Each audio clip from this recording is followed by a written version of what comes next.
Okay, so we're going to keep talking about optimization. But before we do, I wanted to give you guys a heads up that I was thinking long and hard over the weekend about your next test, and was thinking that if we wait until the last week of school, that test is going to be crazy hard and cover a ton of material. So I was thinking that we should cut it off at optimization and have the test next week. I think that would be better for you guys to be able to break apart the material and then. But with that being said, your final exam is cumulative, so don't think that just because we're splitting the tests up into nice bite-sized pieces that the final exam is going to be a bite-sized piece as well. It's not. It's cumulative, okay? So I just wanted to give you a heads up about that. And like I said, so the cutoff for the material for test 3 is going to be optimization. So that's the stuff that we're talking about today. We're probably going to keep talking about it on Wednesday as well. And that's sort of where we're at. Okay. I don't have the room assignment yet for the final exam, so I will let you know as soon as I know. Okay? All right. So just a reminder, right, in the big picture of things, don't throw away all of the meanings that we've worked so hard to develop in exchange for memorizing rules, right? So this was my one fear about the mastery test, is that you guys would get so focused on memorizing rules that everything would just sort of vanish from your brains that we've worked really hard to get at. So let's just remind ourselves really quick. So when we talk about a function f, we're thinking about it as an accumulation or an amount function. And then when we talk about its derivative, right, the rate of change of f of x, that's what it is. It's the rate of change of f, right? It's not, so like, I'm guilty of using the word derivative a lot because it's so ingrained in me. But when I say that word, what I'm really thinking of and what I'm envisioning in my brain is that it's the rate of change of the function, okay? And so that gives us information about, with little changes in x, corresponding changes in the function, okay? And now we've introduced the second derivative, right? Which is, its meaning, right, is that it's the rate of change of the rate function, okay? So don't forget these meanings when we're talking about things today because it's going to help, right? Having these meanings in mind helps us interpret the things that we're doing, okay? And come up with the things that we're doing, okay? So once again, I think I introduced this terminology on Friday, but I'll remind you. So we say that f is concave up if the rate of change of f is increasing, okay? So I just want to ask, if I'm talking about the rate of change increasing, what is that in terms of, how could I express that mathematically? To say that the rate of change is increasing.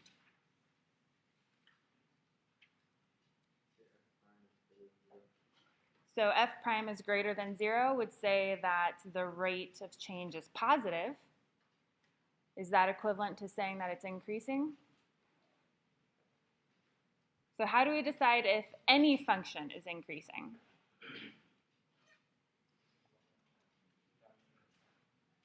So the function values are getting bigger, okay? What's another way to decide if a function is increasing? Scott? When it's multiplied by a positive constant. That's only true if the function was already increasing. Let's see, Frank. If the derivative is positive, right? So if the rate of change is positive, then the function itself must be increasing. Are we okay with that? Do you guys have a vision in your brains of what that looks like? So if the rate of change is positive, then the original function is increasing, okay? But now I'm talking about the rate of change function is increasing. So what could I say if the rate of change function is increasing? Then what has to be positive? Ahmed? So the change in y values for the equivalent x Okay, I totally agree, yes. So the corresponding changes in y values for a fixed change in x are going to be getting bigger if the function is, if the rate of change of the function is increasing, right? Okay. How could so yes, true, okay? What's another way that I could talk about a rate of change function increasing? Yes. Okay, so I'm going to rephrase that, but yes. So a rate of change function is increasing if the rate of change of that rate of change function is positive, right? So I said it that way, but I'm going to write it this way. So this happens when this is positive, right? So this is the rate of change of the rate of change is positive, right? Because when the rate of change of a function is positive, that corresponds to that function increasing. It just so happens that right now, the function that we're talking about is the rate of change function, okay? So I could also write it like this, right? So the rate of change of the rate of change function is positive, okay? So that translates to this function is increasing. Okay. So we say that a function f is concave down if the rate of change of f is decreasing. So what does that translate to?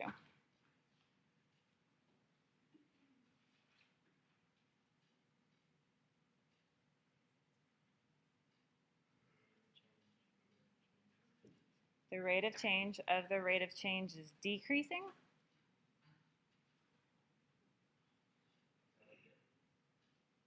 Are we guessing?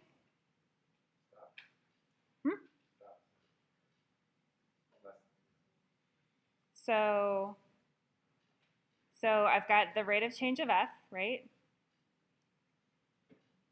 And it says that function is decreasing. So that means that its rate of change should be negative, right? And we can shorthand that by saying this, right? These notations are equivalent. It's just that the prime notation is more concise, okay? Okay. We say that f has an inflection point where concavity changes. Okay, so if the graph goes from being concave up to concave down, the point at which it changes is called an inflection point. Okay, question?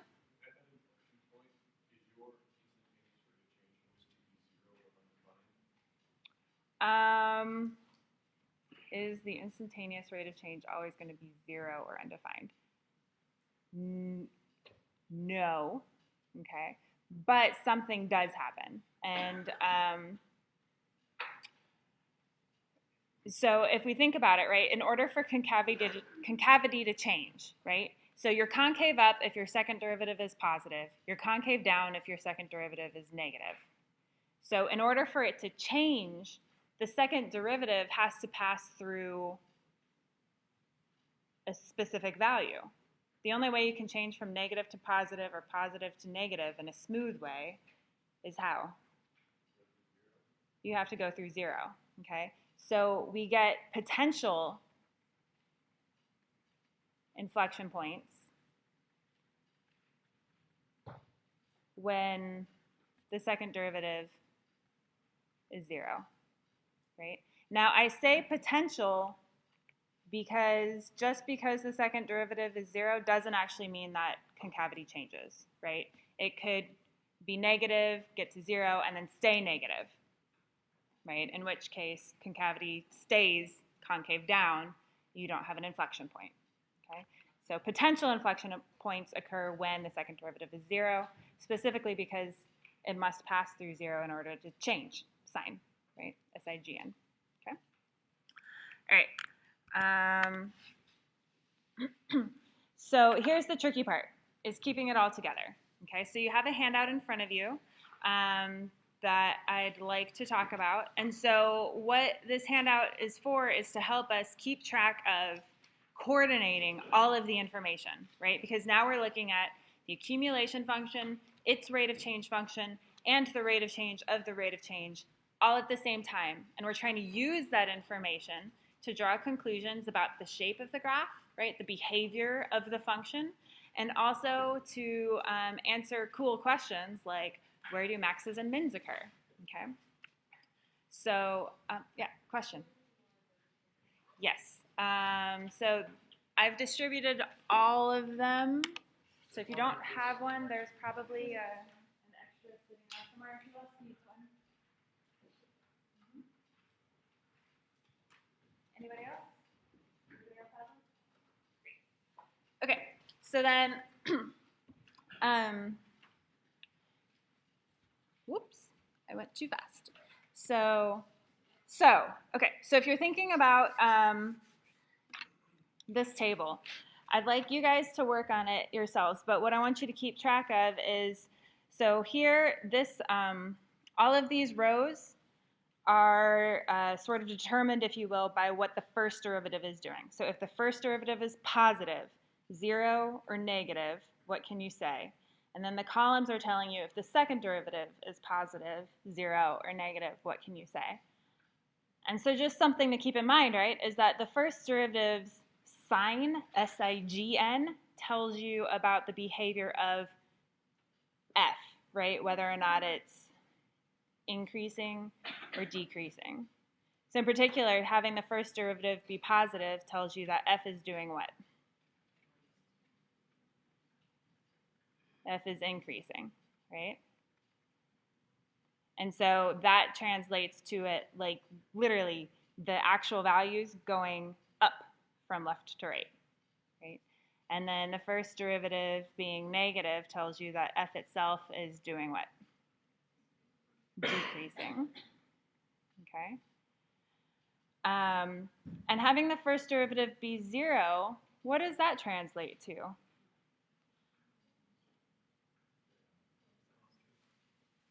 So if the first derivative is 0, for little bits of changes in x, what happens to change in y?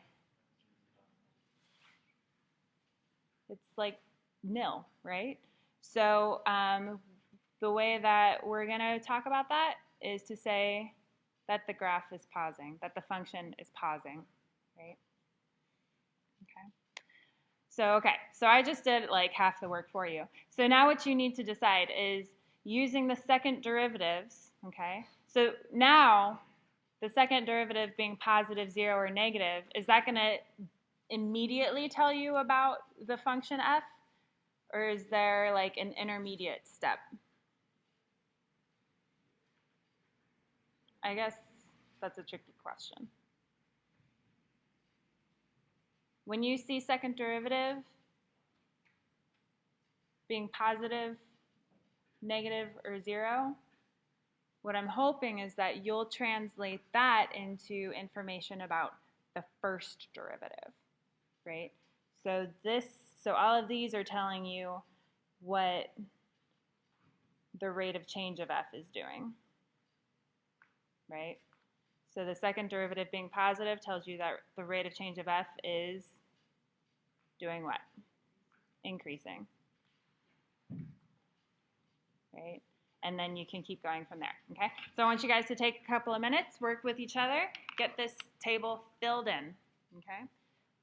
So I guess I'll just give you an example so that you have a good idea of what I'm looking for, okay? So in this first box, we've said that f is increasing, and the second derivative tells us that the rate of change of f is increasing, okay? So that means that corresponding changes in the y values are getting bigger while the function itself is increasing. So that would look something like this, okay? So that would be sort of like a model of what the graph would look like as long as the first derivative is positive and the second derivative is positive, okay? So I want you to go through and fill in all of the squares or rectangles, whatever you want to call them, to give a snippet of what the behavior of f will look like under the conditions described by the rows and columns, okay?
Okay,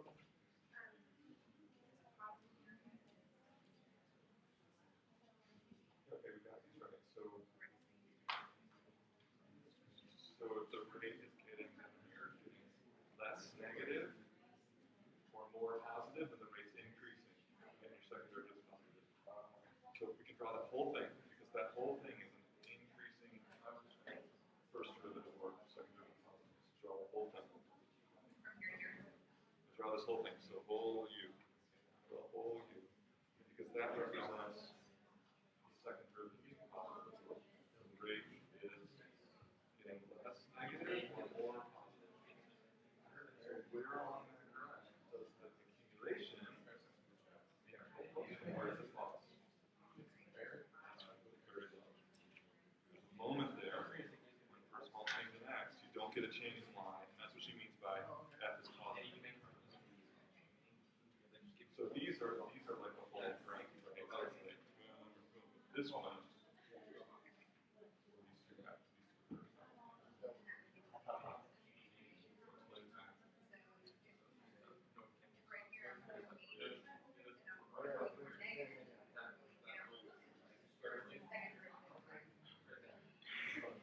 Talk about the rate. Let's talk about the rate. What's the rate doing? The rate is increasing or decreasing? Increasing. The rate is decreasing, and then the rate is still decreasing. More negative. So more negative. This is the hard one, right? Because you think those changes are getting bigger and bigger, but they're bigger and bigger negative changes. That's decreasing. That rate is decreasing. So it's getting less positive. That rate is getting less positive, more negative. So it's all the rate is decreasing the whole way. It's not touching. No, it's not. That's not. Slow to pause. Accumulation. Accumulation pause.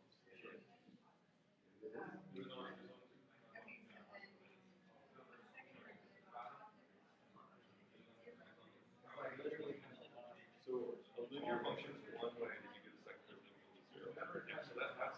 equal to 0. So that's basically so this one actually has lots of cases. Lots and lots of cases. So let's work on this. You're right. So second derivative is 0. First derivative positive could be an increasing line. That's true. What if it was recurrent? So how can we so if pause our function, how can we use that same language for second derivative? Pause the rate of change, right? So here the rate of change is increasing, and then if it changes to now the rate of change is decreasing, so in between there must have been a pause in the rate. Yeah, right, but not vertical. Not necessarily vertical, right? So no, not that. Because that's decreasing. You have to have the rate here. So accumulation. So our graph has to be going up. Right? The graph has to be going up. So here is the graph's going up and the rate is increasing. And then the graph's going up and the rate is decreasing. Good. So where does the rate pause? So the rate is increasing. And then the rate is decreasing. Right there where it changes, the rate changes from increasing to decreasing and the pause in the rate. And so you see that's kind of the same situation that's like linear for a moment. Linear for a moment, increasing. So the function's increasing and it's linear for a moment. That's why this is right outside of that.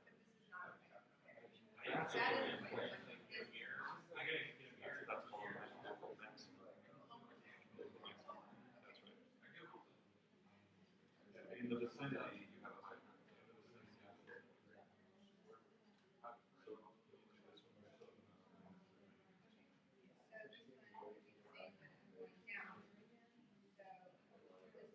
Not vertical. Don't make it vertical. I didn't make it vertical here. This is correct. It's vertical. It's not going to go vertical. Don't go vertical.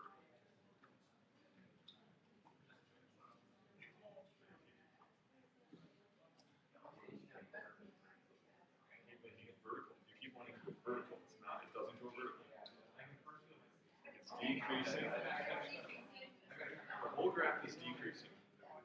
So the rate of change is getting more negative. So the rate of change is getting more negative. The rate is getting more negative. That's it. Yeah. Oh, you could use it. Yeah. So in the final analysis, increasing negative has to be decreasing. Yeah. So you're right. It is getting bigger negative. But if you're going to use the words increasing or decreasing, you mean decreasing rate. Decreasing rate.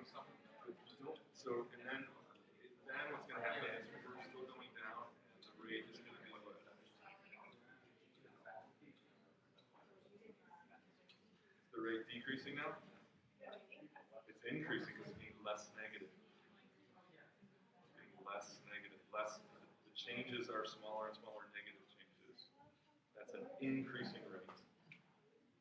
It's very counterintuitive. Because you look at those changes, you're like, they're getting smaller, they're getting smaller, therefore it has to be decreasing. But they're negative changes. The negative values that get less negative are increasing. So we got the rate's getting more negative, and then the rate's getting less negative. So the rate's decreasing, and the rate's increasing. So in between, the rate causes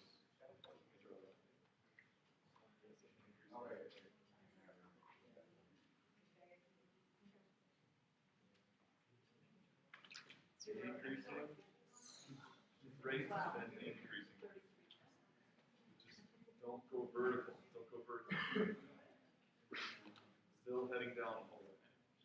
Yeah, there you go.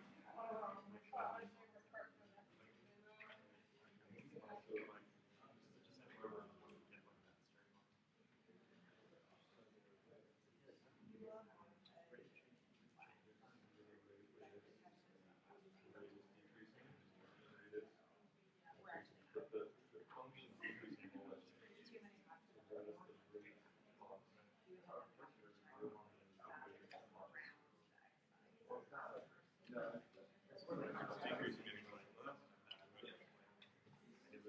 less and less. Now the rate's getting more negative here. Less negative. One inflection is rate.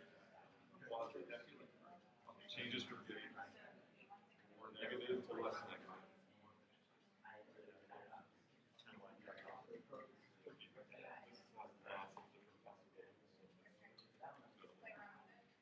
Well, yeah, you can try to come up with some cases. Maybe that's one possibility.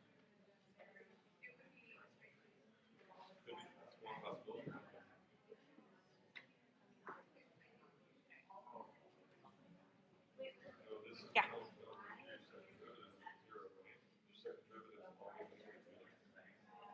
So maybe that.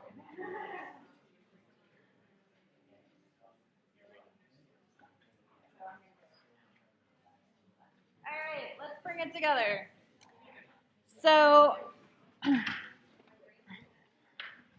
let's start with the outer edges, because I feel like those are sort of easier to think about in a way. So if the function is increasing, but the rate of change of the function is decreasing, then what does that look like? Use your finger and okay.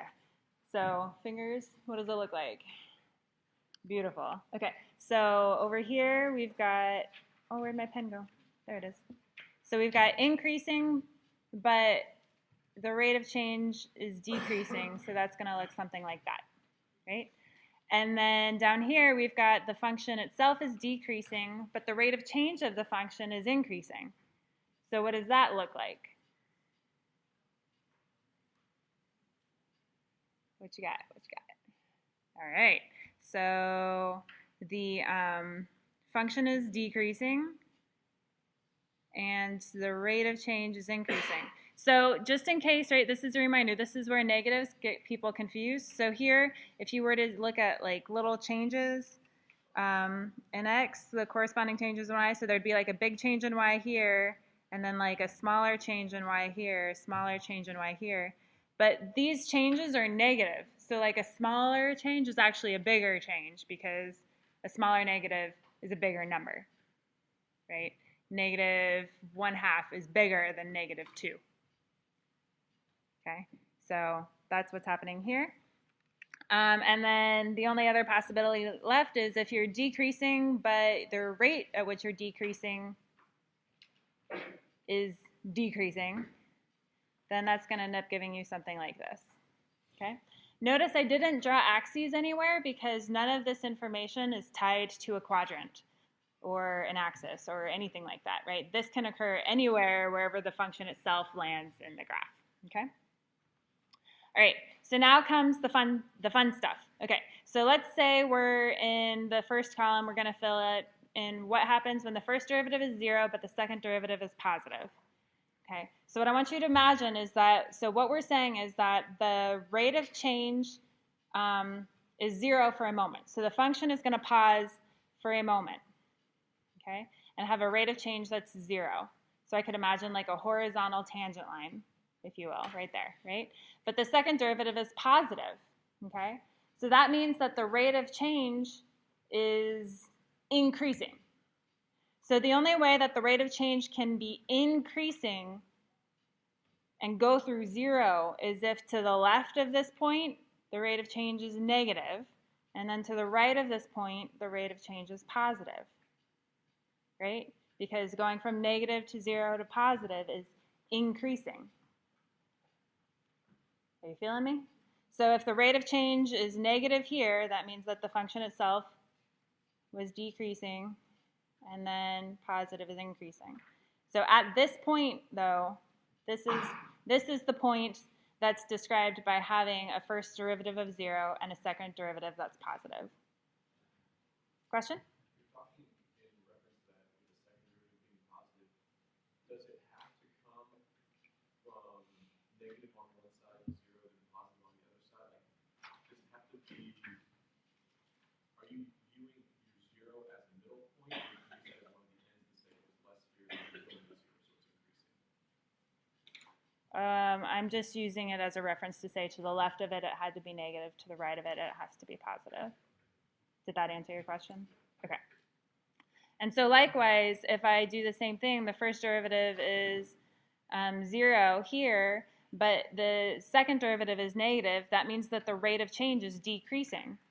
So the only way to have the rate of change be decreasing and go through 0, right, a value of 0, so the rate of change value is 0 here, is if it had started out as positive, goes through 0, and then becomes negative. So that would reflect the graph increasing, pausing, and then decreasing, like this. And so what we end up with is a local maximum, right? Because near this point, it is the highest point on the graph, right? And so likewise over here, we got a local minimum because near this point, it's the lowest point on the graph. Now we're using this qualifier, local, right? Because I'm not saying that this is the minimum of the graph, right? The graph might, so for this picture, right, the graph might do this, but then do that and keep going down forever, in which case there is no minimum, absolute minimum, right? But it can have a local minimum right here, okay? All right, so then, okay, what about this middle column? So this one can be a little tricky, and I saw some ones that I actually didn't think of while I was filling it in, so bravo to you guys. So the one that I saw everybody draw pretty much was a straight line with positive slope. That absolutely fits the bill, okay? But there are more possibilities. So this satisfies, so let's talk about it though. So what you drew is beautiful when you're thinking about a function satisfying both of these properties, the first derivative positive and the second derivative 0, for every x value, right? For every x that you look at, the rate of change is positive and the rate of change of the rate of change is 0 at every point on this curve, okay? But what if I only want to talk about this happening at one point? Then what would the graph look like around it? So that's where we end up getting points of inflection, yes.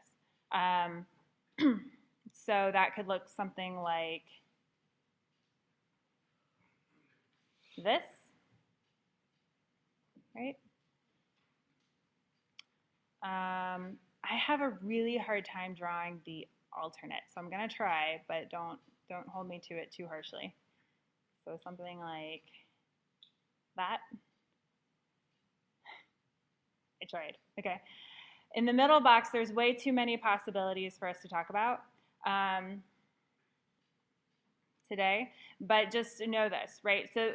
So you can't draw any immediate information about the graph knowing that so what the graph would look like around a point if at that point the rate of change is 0 and the rate of change of the rate of change is 0. In order to talk about what the graph does around that point, you would have to start exploring values of x and their corresponding rates of change and rates of change nearby. Okay, so you can't draw any information immediately from just knowing these two facts.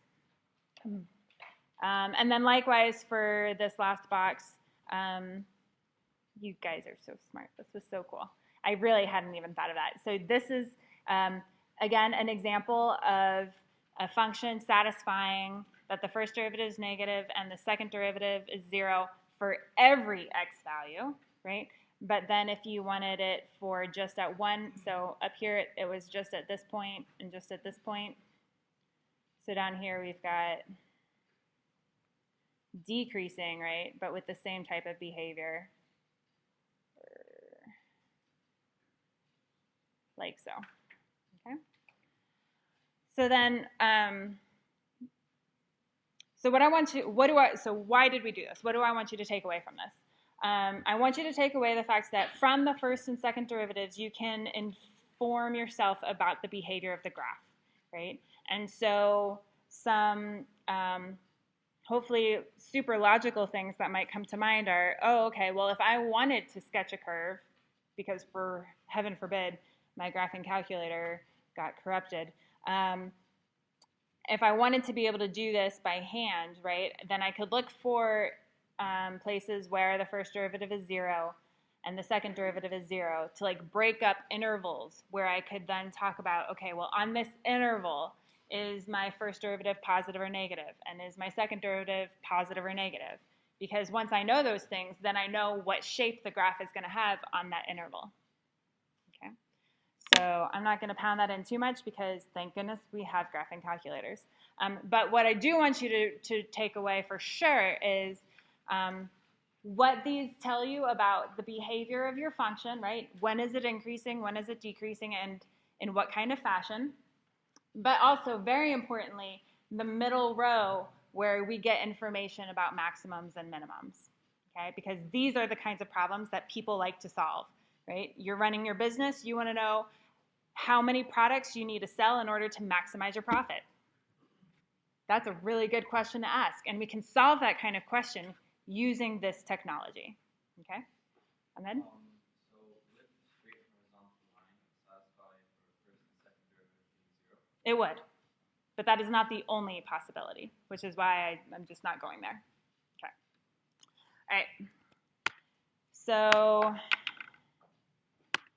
all right. So what I just said, right, is that we often care about these maxes and mins. So once again, how do we get to them?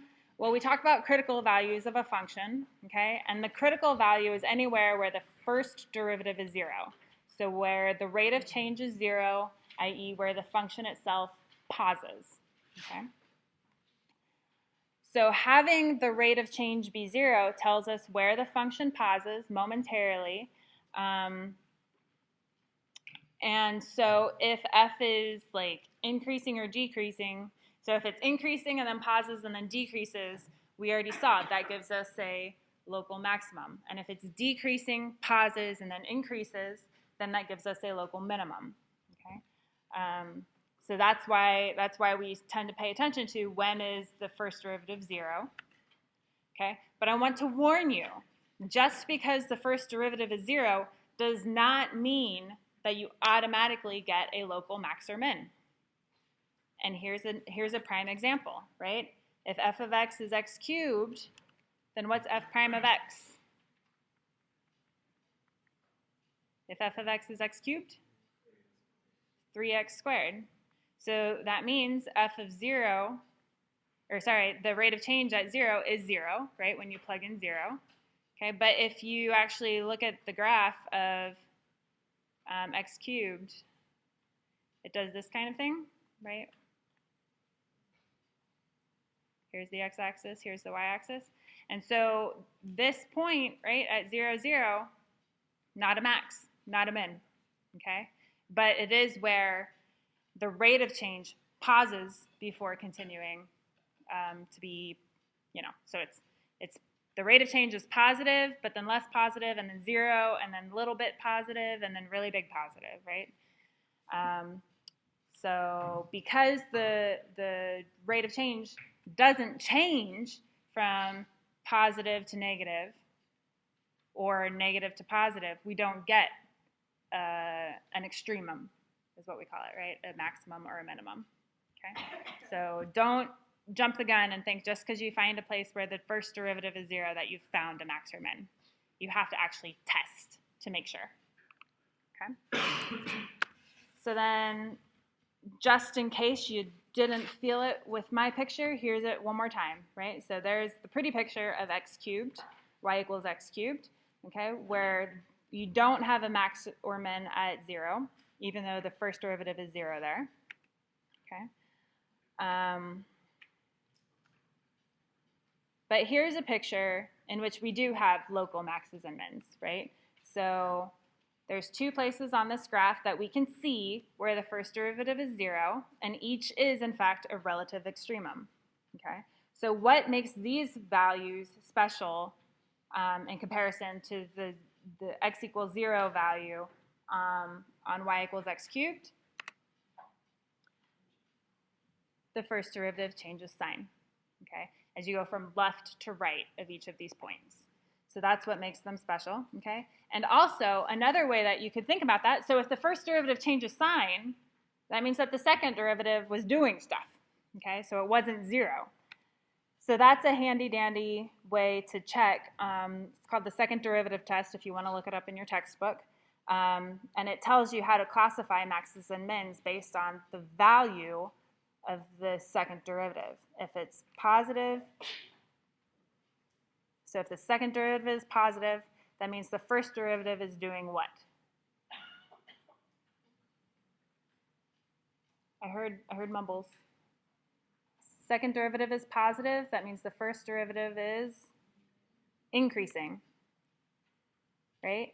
And so at this point where the arrow just moved, you can see, right? The first derivative is negative, but then getting smaller negative till 0, and then small positive, big positive, right? So the rate is increasing, okay?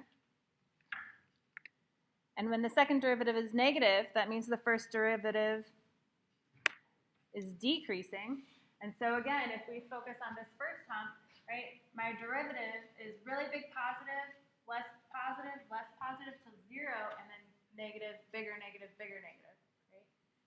So we can use those to classify maxes and mins. So in particular, if you've got a scenario where you have, let's say, the first derivative is 0, then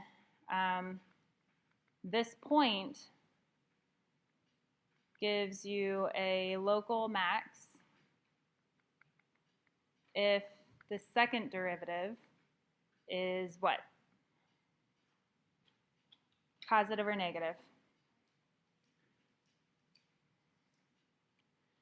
Which one's a local max? The one on the left or the one on the right? The one on the left, right? This corresponds to second derivative being negative, right? And then likewise, it gives you a local min if the second derivative is positive. So one way I like to think about it, right, is that second derivative being positive looks like a cup. Concave, concave up like a cup, right? And then concave down like a frown. And so that if you can remember those, then you can remember which one gives you a max and which one gives you a min. Okay. Alrighty. I think I'm out of time. So we will bring this worksheet back on Wednesday because we're going to keep working on it. Yes. Have a good one, guys. No, it's I posted it on Blackboard. What it's like last. There's 2 assignments for the homework. Like there's Yes. 2 assignments.